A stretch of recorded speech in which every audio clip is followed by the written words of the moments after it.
Rawero kwa mondo mi omanyore mamoko mag chwalo ng'ur magi ne piny owacho kendo giwe ndiko weche manyalo keto gi obadho e mbui mag oganda. Mowach gi moko kuom jotend kanise kaunti ma Kisumu ma bende okwayo piny owacho mondo oluw chik gi rawere mag yudo gi ketho to ok ndhiyo kendo lal kodgi.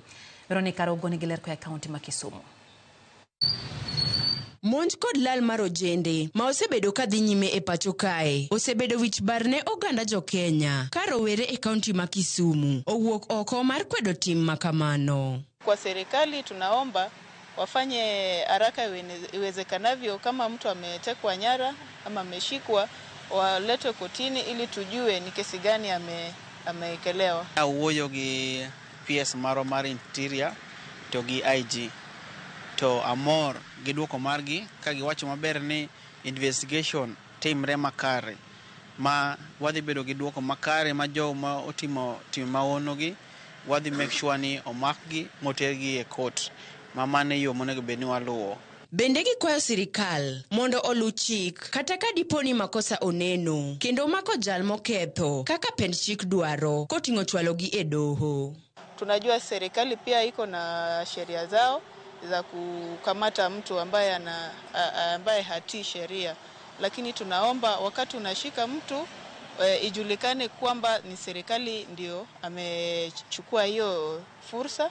Alafu tunasema kama wananchi hiyo muda wa kuchukua mtu na kupotea na mtu si nzuri, kwa sababu hatuwezi kaa kimya kama wananchi. Wachni bende nosir gi jatend kanisa ma Power of Jesus Around the World Church Dr. Washington Ogonyongede motayo sirikal e wi lal gi jopiny. Ka nyathi otimo makosa omake, kosa make tere court, to kaburo loye otwe, to kaburo koloye to gonyo dhiyo, timi woni ni kiko chako tingi makamano kendo dwa kony thurwa moloyo kwa weyo mondo mi kanyalo reto jowa ma wahero kendo mwageno nyithindo mwase invest kuomgi kati rabora kata kama chie kata kama nyadundo ok nya pondo ne serikal. Ka serikal ok ni dwari to biro ng'e gima timore kuomi nikech en gi machineries mang'eny manyalo ng'eyo gima timore kuomi. Omiana kwayo serikal mwageno kendo mwahero ni kuom ng'wono mar Nyasaye nyithindo matindo giri kigi lal nono. Kata kamano, Ogonyongede bende nosiemo rawere matiyo gi mbui e keyo weche maricho e wi jotelo ma pacho ka. To nyithindo matindo bende gichek gik ma gindiko, gibendiko gimoko manyalo ketho thurwa. Nikech Kenya en pinywa, onge Kenya moro machielo, wan gi Kenya achiel kende. Kik wakethe gi ndiko maro, kik wandiko weche maricho ahinya kuom Kenya. To be watamo investors ok nyal biro mondo invest e thurwa ka. Nikech nyalo ka Kenya ok en safe.